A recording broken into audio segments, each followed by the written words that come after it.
পাঁচের দশকের মাঝামাঝি সময়ে এক বন্ধুকে লেখা উত্তম কুমারের চিঠি থেকে বেরিয়ে আসে সুচিত্রা সেন এবং সেই সময়কার অভিনেত্রীদের সম্পর্কে তার বিস্ফোরক মনোভাবের কথা।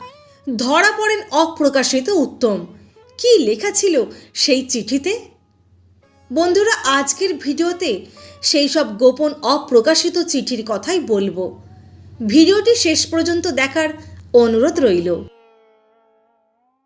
মন্তব্য 1। আপনাদের সুচিত্রা সেন মুম্বাইতে আরও 2-3খানা বইয়ের কন্ট্রাক্ট পেয়েছে। তিনি আজকাল একটু প্রাউড হয়েছেন। যাক, টাকা বেশি পেলে সকলেরই ওরকম হয়।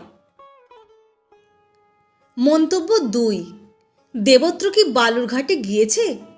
সত্যি ওই বইটা করে কোনো আনন্দ পায়নি।